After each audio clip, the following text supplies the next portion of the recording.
Thank you, gentlemen. Good evening. It's the first time the chairman has introduced me playing with his dick.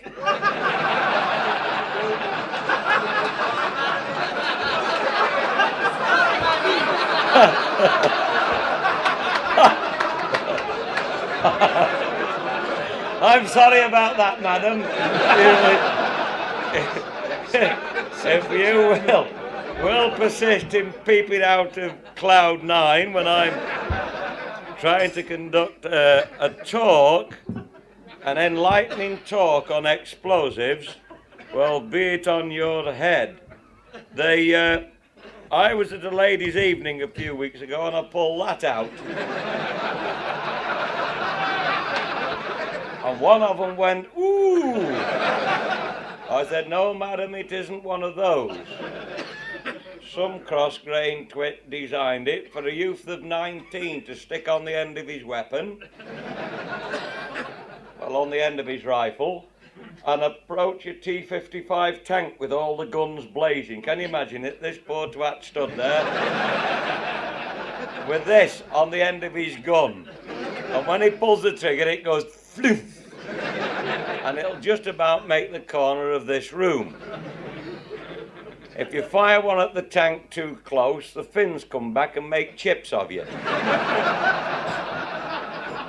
So you have no chance either way. You can bet the bugger that designed this never fired one in anger.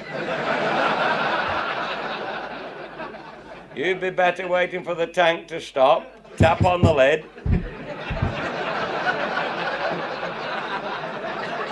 let him get out, then club the bastard to death.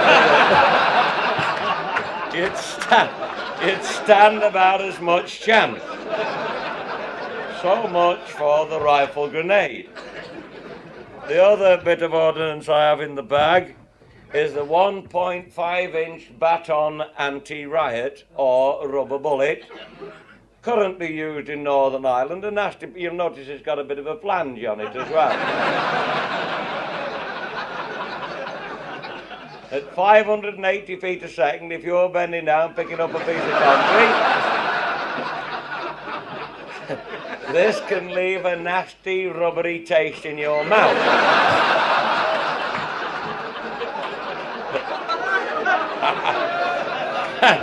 And a small tear will trickle down your left cheek.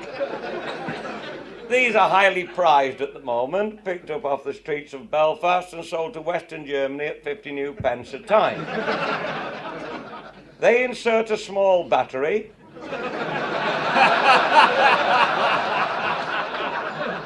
and flog them back to us at 10 guineas a throw. No wonder the twats are revaluing. If you're lucky enough to get the cartridge case, you get the telescoping variety, which comes at 12 guineas.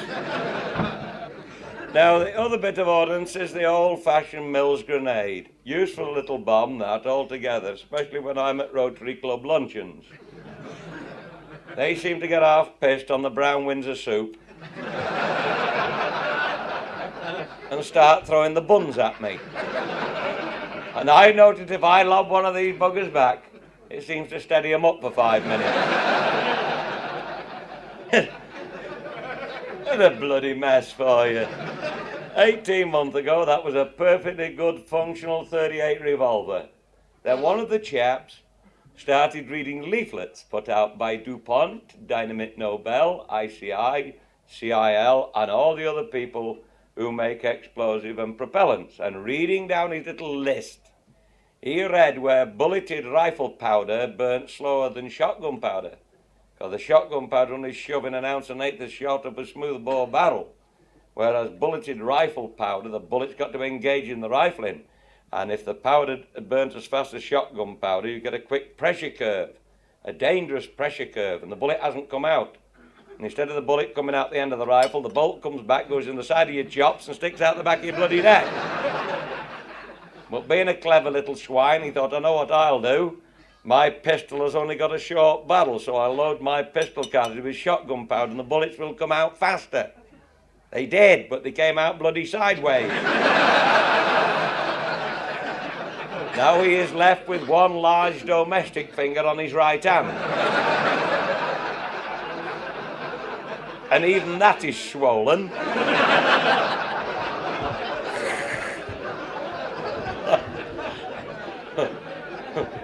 Like the bloke that got stung on the end of his old man with a big bumblebee.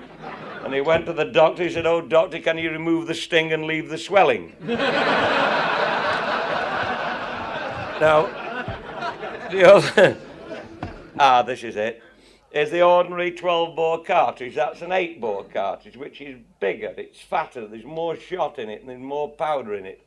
And there's more of a thrutch when you pull the trigger. If you load up a double-barreled 8-bore with 2 of these and pull both triggers by mistake, they say it can interfere with your sex life. We had one young fella do it near us, and a small lump came up behind each ear.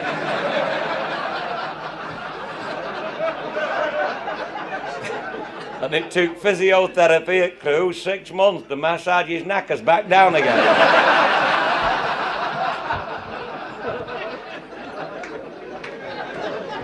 We've got one silly old twat living near us, he's still using these. And reloads his own with a double dose of powder, he calls it. I said, "Well, how have you managed it, Samuel, all these years?" He's bloody 78 now. And he'd been thrutching about with these bloody things for about 47 years. And his proud boast is the gunner's never broke his shoulder. I said, "Well, how have you managed it, Sam?" He said, "Well, I'll tell you, young fella."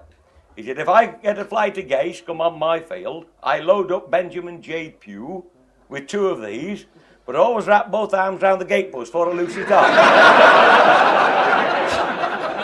Now, 47 years of that, he shook the bloody gate post loose and all. The ordinary stick of gelignite, it looks a bit like mouse shit.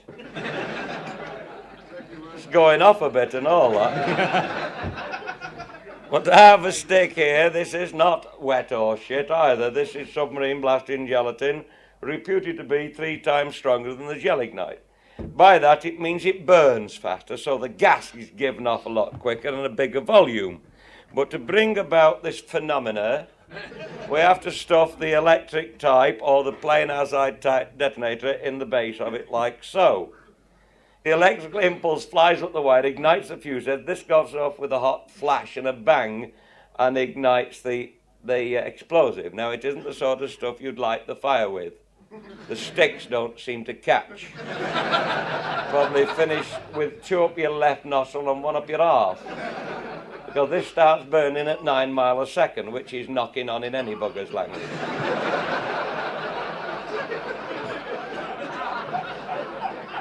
And the sticks don't seem to catch.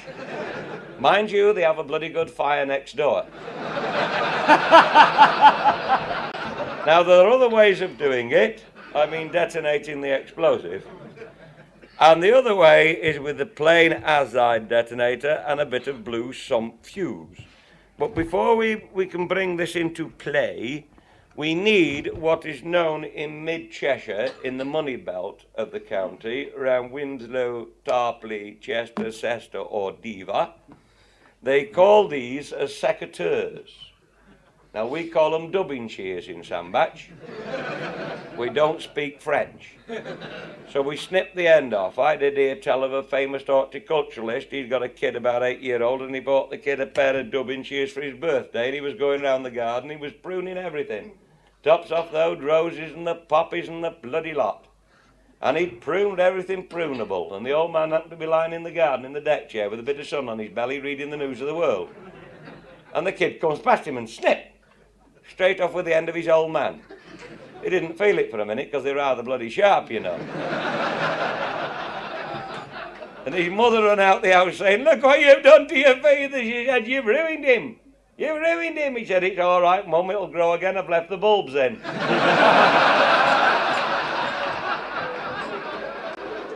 Now, last July, I had a job to do at Sutton Weaver. Somebody said, "Come and knock the chimney stack down." So I went there. And there was a chimney stack stuck up in the yard, and the works was where the bag is. And somebody said, "Can you knock that down and drop it in that corner, in the old pit hole?" I said, "Aye."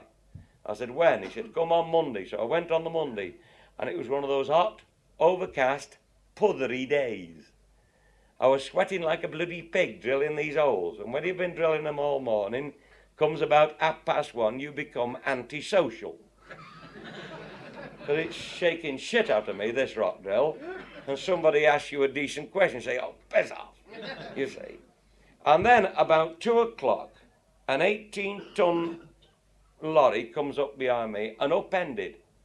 And off the back of it slithered 18 ton of cows' bellies, horses' hooves and donkeys' queer things all over the yard. And the bloody stench nearly blew me hat off. So with that, I approached the management. Like, what's the bloody game?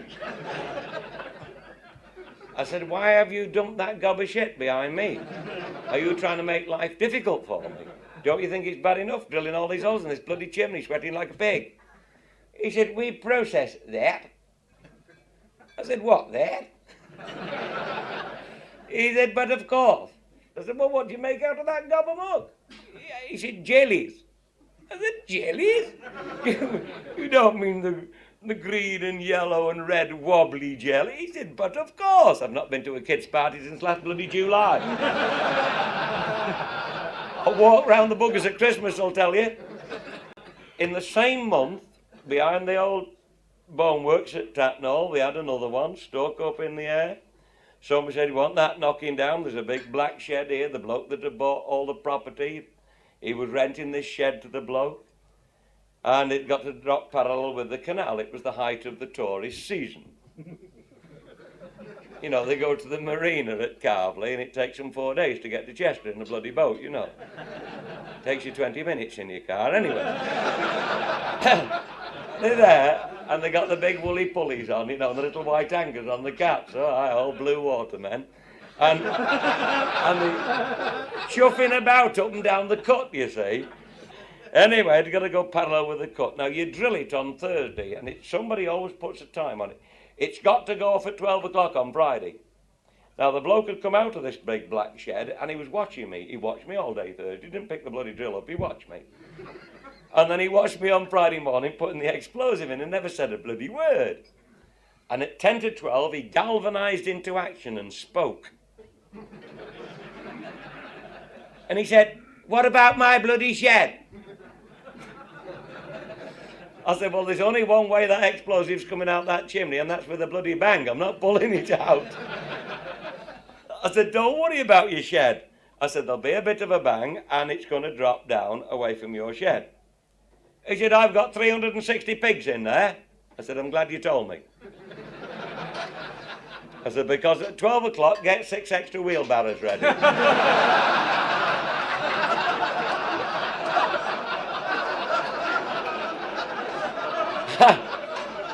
And don't, for Christ's sake, be standing behind the boar pig when it goes off, or they'll call you the Green Man.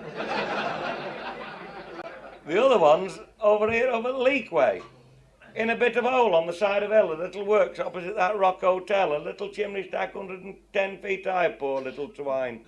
Somebody said, we want that knocking down. You know, it's only got to drain against the bank and drop on the field, about from here to the what's it. Bloke comes tearing down the field. What about my bloody house? He's 350 yards up the field. I said, well, she'll have to watch it. He could leap out the yard and go, jump, jump, jump, bloody field. Oh, having had 3 of them, I thought, we've got to do something different. This is getting bloody boring. I'm getting the rollickings all the time. And then it happened. You always get one, don't you? And this bugger I've known for some years, Oud Reg. He's a rum bugger, he is.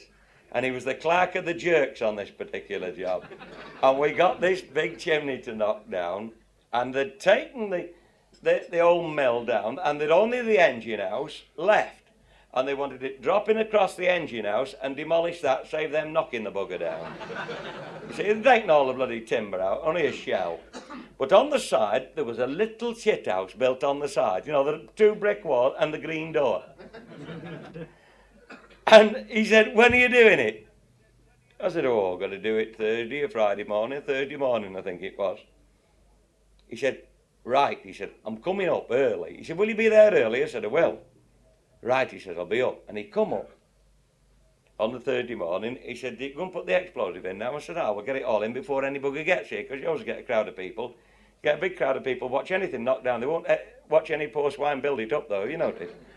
Anyway, he said, we've got one on our job. He said, he's a right Burke, this bugger. He's been telling me how to do it, what it's all about and everything. He said, now, look what I've got. And in the back of this shooting brake, he got a tailor's dummy. And he got one of those, and the knees would bend, you know. He said, look, he said, let's get this on the shithouse now before anybody comes. He got some trousers for it and a jacket. We was going to dress it up like Harold Wilson, but we hadn't got a Ganex coat. So, anyway, he said, let's set it on now. So we sat this thing on and pulled its bloody rags down by its ankles. And it just looked like a little old man sitting on there having a crap. You could even see the pink legs, you know. Oh, he said, shut the door to and put a bit of that soft iron wire on. He said, now, when you put the explosive in, we put the sand up. He said, I'll get him round. He said, I want this bugger stood by me. So he's looking straight into that shit house. He said, when you light the fuse, bang the door open and run away round the other side. He said, I'll do the rest. Well, we got this bugger set up. There must have been about 500 folk there. And I could see he'd got this bloke, you know, just so he could look straight at the side of it, straight into this shit house. So I said, here, right, like, you know, and everyone, all right, just lit this bit of fuse. Now bang this door up, and this figure was in there. And I run down the other side, and I could see him from where I was. And I saw this bloke say, hey! Hey! I thought, by Christ, I thought he's going to go and make a putt to it. Hey, said the bloke on the shit house. And I could hear old Red saying, he'll never make it.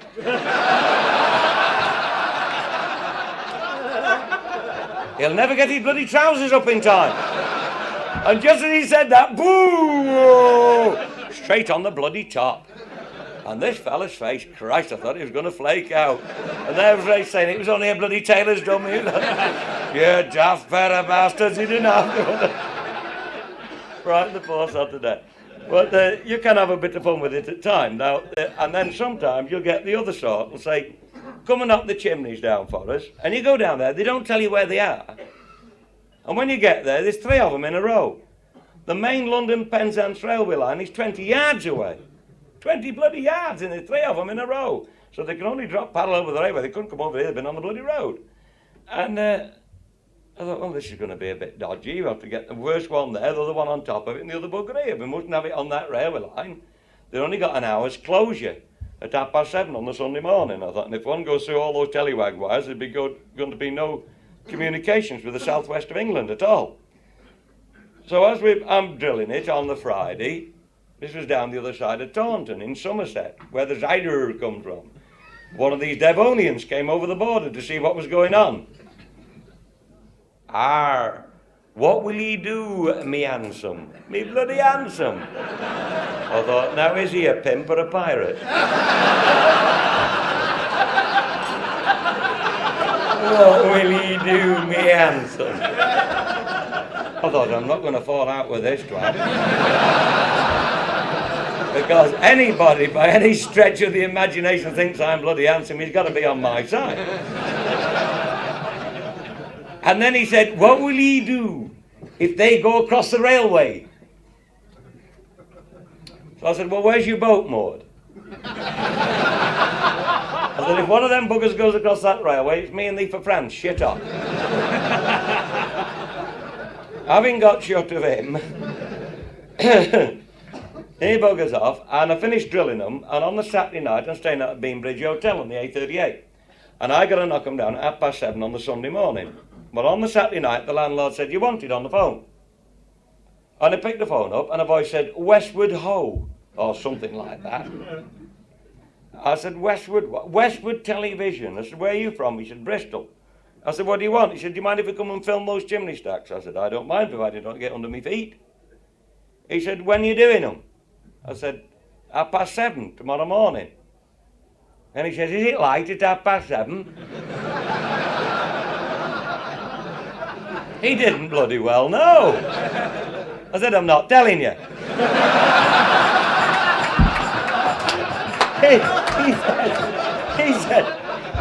He says, go on. I said, piss off. I said, you come here and find out like I bloody had to. So I've got to get up 3:30, put the bloody explorer. I said, why don't you wet the bed and get up early once in a while? They're there at 7:15 with bloody big arc lights. It'd have been lights in 6 o'clock. They're buggering about there. And I noticed the works manager was looking extremely pensive. Actually, he was shitting a stick. He said, are you sure they'll be all right? I said, yes. I said, I'll tell you what I'll do. I'll knock the middle one down now, just to show there's no ill feeling. So I put a fuse on, then they lit him. Boom! And the first middle one fell down. They played bloody hell up from the television because they hadn't got the cameras set up. I said, don't worry, chaps. I said, there's a chance one of the other two will go across the bloody railway, because that's all they've come for, you see. It's tragic. Had him in the middle of Oldham, 209 feet high. Got to drop in half its own length across a bloody yard. A new factory here. Got to drop across there. Terrace property here, Coronation Street at the back. And the Mirror, the Mail and the Sketch all said the same thing. Is it going through that factory? The other one said, what about them houses over there? And the other stupid bugger said, what about them at the back? I said, no chance, it's going in the corner. You know what they said? Don't think we'll bother stopping then. Yeah, they did, and they all pissed off. I said, yes, and don't come back. But that's the sort of thing you get. Anyway, we finally got these chimneys down, and I saw the look of relief on this bloke's face. I said, by Christ, I said, you look worried? He said, I was. I said, why? He said, I won't tell you, I'll show you. He said, come in the office. And we go in the office, he's got a little projector there, and he's putting these pictures on the wall, little colour slides he's taken. He said, I took these pictures 18 months ago at our other works. He said, one of our directors got these 4 blokes here to come and blow our chimney stack up at the other works, and little the chimney stuck up there, and there's it worked. Thing was stuck up here, a little square one, about 140 foot. And they were drilling like fury. He said, look, he said, they're still drilling on the next one. They drilled 100 holes, all in the front and down the 2 sides. And it was like a bloody honeycomb. I said they didn't put explosive in all those bloody holes. He said they did. I said, tell me, how much? He said, £1 weight in every bloody hole. £100 weight in a little farting chimney. And they got all this cortex hanging out, looked like a telephone exchange. I said, well, what happened when they set it off? He said, I was lucky. He said, the blast blew me on me back. He said, I got a lovely picture. He said, this is the next one coming up. And he could see nothing but the bloody white smoke and brown smudges flying over his head. Bloody, he'd never take the same picture again and bloody live, I'll tell you that. And instead of chopping a mouth out of it and dropping it down, he picked the bugger up bodily and chucked it on top of the work. Whoa. You're going to have your grub now. You're going to have your grub now. We'll carry on again in a few minutes.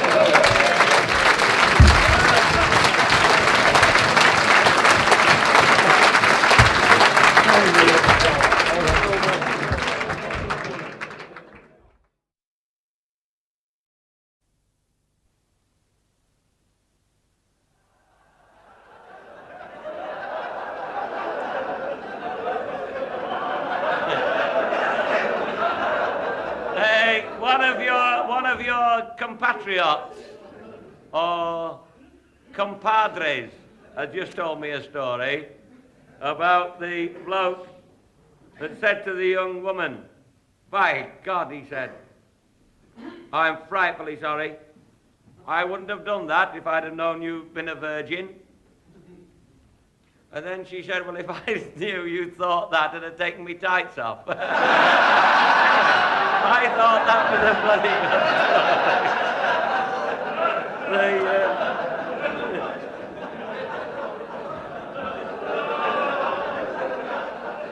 just talking about that, I will tell you a perfectly true story that happened to me one time when I went to blow up some old badger sets. Now, this was in a wood, salubrious surroundings, not a lot of trees, but a lot of laurels in this wood where it came down to the road. A lonely sort of a lane with a big grass verge on it. And I've been blowing tree roots up on this particular estate.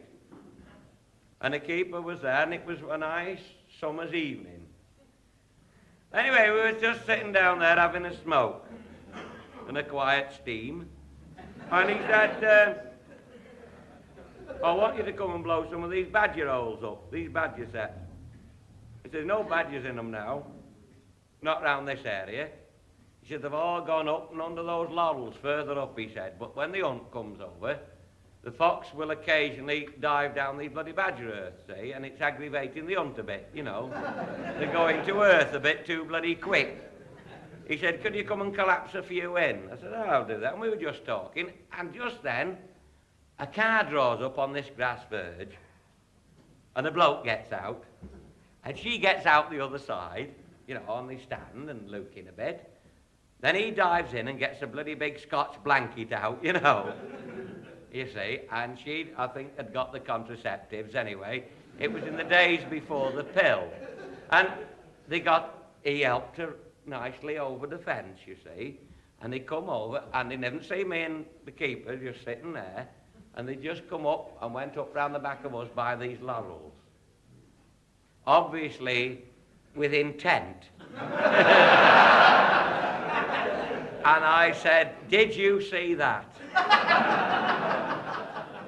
He said, I did. I think the bloke did a little pole vault over the fence. Anyway.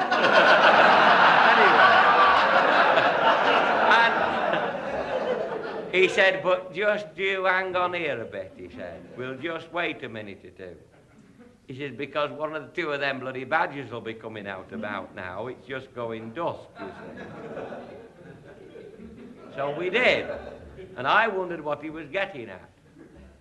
But just then, there was such an awful bloody noise, you know, as though somebody was being strangled or drowning in his own blood. You probably heard a badger at night. It was bloody cruel. Just then, there was such a bloody scuttering from under those laurels. He was out, going down the field like buggery. She was after him, drawers and shoes in one hand and blanket in the other. I'll tell you what, he didn't help her over the bloody fence going back. He was a good 50 yards in front of her, in the bloody car, the engine running by the time she got there. You get the bloke I say. Sometimes I did a job up at Torque. That was a bit peculiar, because when you get these faults in the rock, they can play peculiar tricks, you know. And this was for the same firm as they did those bloody trees for up at A5. And they were digging the rock trenches. Now, the housing estate finished there. That was before the war started. Then when the war finished, they were going to carry on with the extension to this housing estate. And I was up there, and they got to start getting the trenches out for the bloody sewers and whatnot. And they're down about 11 or 12 feet. The top of Torque Hill it was, Torque near the Potteries. So we get there, and they start in work about 7:30 in the bloody morning. So we've got to be there at 7:30, drill the bloody rock to get the machine working. You kind of dig solid bloody rock. So we drill this, and the first lot went off, it's been about 7:45 or something like that. Boom, boom, boom, boom, you know. Nothing appeared at the first house, like the end of this housing estate, the first pair of houses, not a bloody glimmer. Nor the second pair, but the third pair, here's this woman comes up the street. Oh, bloody big rough piece she was. What the bloody hell's going on up there, she says. I said, what's up, missus? You've just blown my husband out of bed. Some bugger shouted, you should have tucked him in a bit tighter.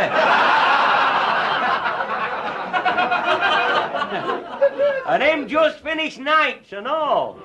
Rolled him out onto the floor. I thought, this is a bit bloody far-fetched. I can't understand it. Nobody had complained at the first two houses.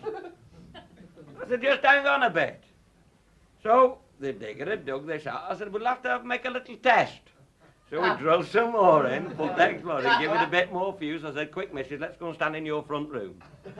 So we went down the bloody street, got to the bloody front door, was open, stood in the front room, and all of a sudden, boom, boom, and we're up and down like this here, and two windows fell out the front. Those metal windows. Look what you've done now! And the bloody clock fell off the wall. The bloody clock, he said.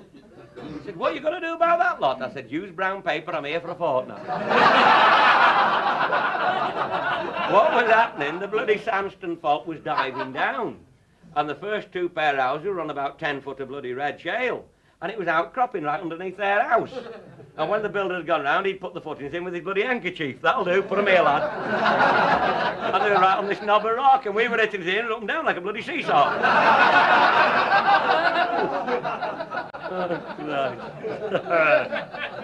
Then you'll get the bugger. Some of the remarks he makes that always tickles me. Hey, Billy, bloody Billy. My name isn't even bloody Billy. Will you come and knock a chimbly down for us? A chimbly? Say, yes, Mr. Ted. When? Tomorrow? He said, no, we're having the site meeting tomorrow. I thought, that's buggered it. I know what I'm in for now. That's 20 blokes walking about on an open site talking about something I know absolutely fuck all about. So, I'd had trouble with the railway company. On a little railway arch up by Northwich there. They had 3 site meetings every Tuesday morning. We used to have to meet there about 10 o'clock, and then they'd stooge about till 12 o'clock. No bugger spoke to me. Me's got to drill it and knock the bugger down. You see, and they're all discussing it. Only a bit of a farting railway arch and all. Sometimes have the BBC turn up with the outside broadcast van and knock on the front door. Said, hey, Batesy, we want to see you knock a chimney stack down. I said, yes, I've got one in my arse pocket. We'll put it up in the back garden. Just about as bloody daft they are. So they're all stood up there, and I think they were only standing up on top of that arch, seeing how far they could push up the railway line. So they had nothing to do with site meetings at all. So on the 3rd Tuesday, I was getting a bit fed up with this. I thought, bloody Tuesday morning's up here for nout. I said, well, excuse me, chaps. I said, the swallows are gathering on the wires. And we've been here since midsummer.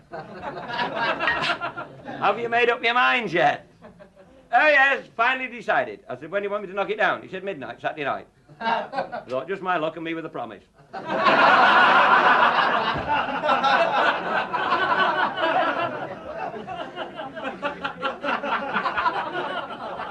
So at midnight, I'd been drilling the bugger since 8:30 on Saturday night. No beer, no bugger all. And at midnight, about 11:30, I got all the explosive in, all linked up with the Cortex, lovely. Ready to give it one almighty throtch. And down with it. And the Blackpool train was late.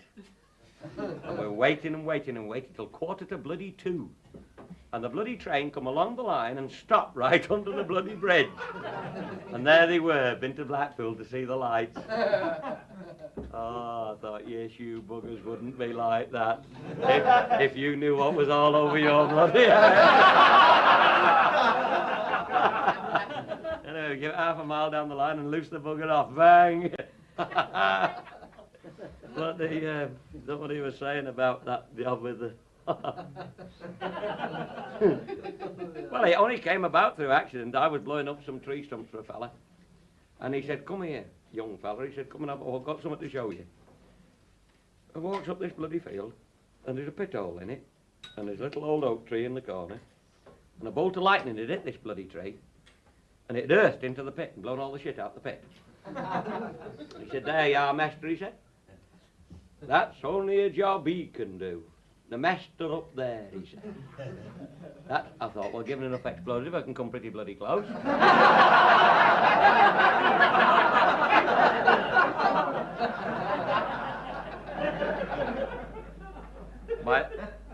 It was only must have been a week after that.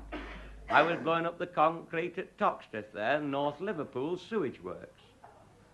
And it was a warm day, and I was just eating my pork pie, leaning on the rail, looking at the inlet channel coming in. Now, that can be interesting. And I was trying to count the French letters as they passed me. And I noticed we got a lot more, on a Friday dinner time than we did on a Monday dinner. They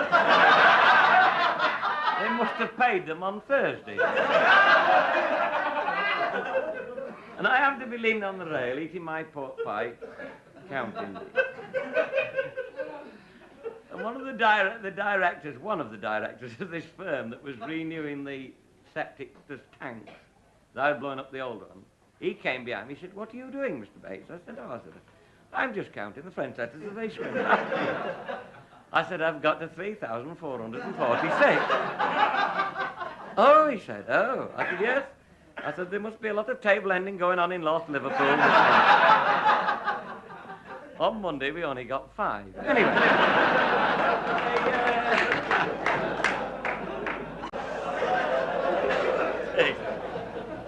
Get all sorts. Then it had to happen, of course, in the end. The director of the firm, fairly big firm, said, oh, by the way, he said, we have a large block of concrete. Said, we want blowing up. He said, well, there's just a little problem. He said, it's at Caldy. He said, that's up the Wirral. Residential, you know. He said, so when you go there to blow it up, for Christ's sake, blow it up quietly. So you get up there, and there's this big block of concrete, 8 foot high, 16 foot square, and they're making a private housing estate and just putting the roads in. And you get on there, and the hut's there, the site cabin. And he walks in the cabin, and he's behind the table. I said, I've come to blow that concrete up. Oh, he said, I'm glad you've come. He said, we'd have been in a bloody mess without that, he said. We'd have been here till Christmas. I said, well, get the lads over, get the compressor over, I'll drill it, and I'll blow it. And I thought, I'll have to blow one hole at a bloody time, do it quietly. So, okay, he said he will. So he gets them over, and I start drilling this. This is last July. Hot, puthery weather, everybody sweat to bloody death. And he'd set a gang of blokes on hand digging a trench down the side of this road. So they were doing this, and on the Monday, I'd knocked it down to the ground level, went and told him, I said, I'll come and finish off what's in the ground on Wednesday. Get him to shift that loose, and I'll drill the rest, the next 2 foot 6 and 3 foot, and blow that on Wednesday. So I didn't go back Tuesday, and on the Wednesday I went back again, and I walked in the hut, and they'd shifted this. And as I walked in, I seen these blokes, and they dug this bloody trench. They were down 400 yards down the bloody road, very nearly at the bottom. And he's sitting behind the desk. He's there like this. I said, I'm back. Oh, he said, I'm glad to see you. I said, I'll finish that with the concrete off for you. I said, them lads are doing well down the bloody road. He said, yeah, aren't they? They're doing well. And he said, how would you like to go and tell them it's on the wrong side of the bloody road? Kid, only turned the bloody map round that morning. I said, no, I don't think I will. I'll finish your bloody concrete and I'm away.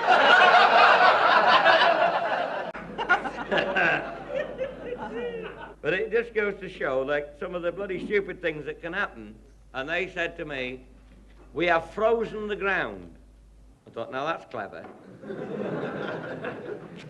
Over in the potteries there, to a depth of 35 feet, we have a shaft down there, and they'd sunk a shaft, and they got a tunnel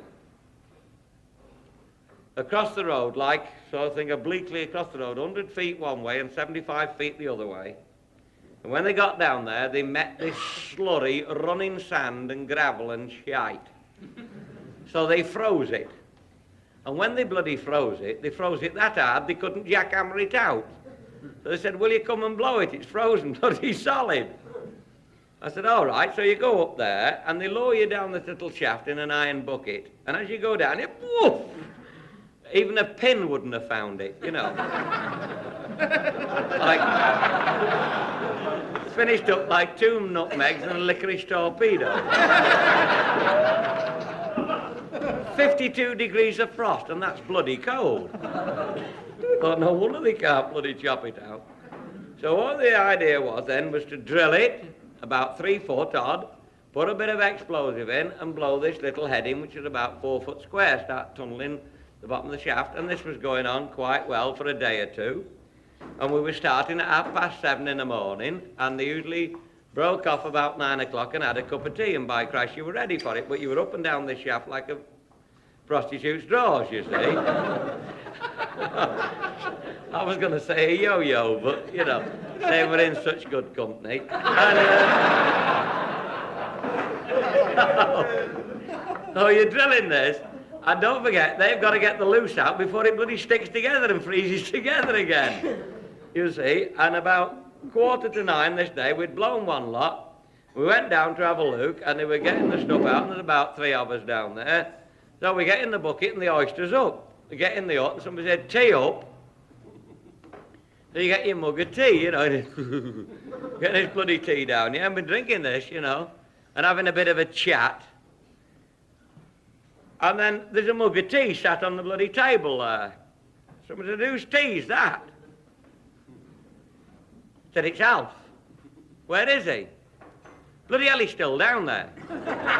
We'd forgot him getting up in the bucket, and somebody shouted tea up, 2 in a bucket, you see. We hadn't sent it down for him, you see.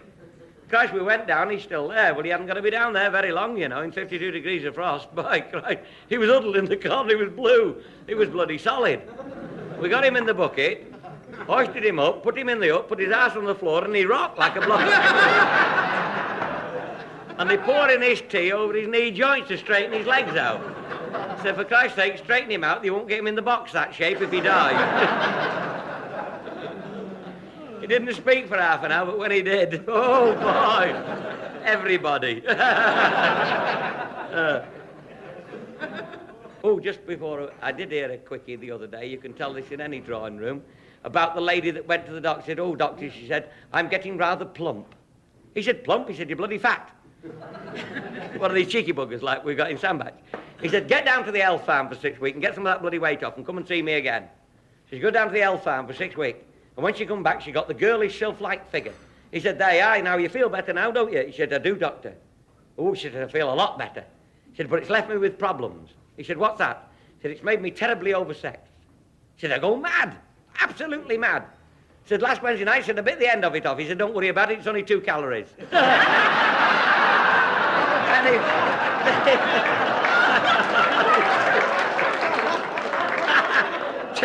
two bloody calories. I wouldn't have minded 5, but bloody 2.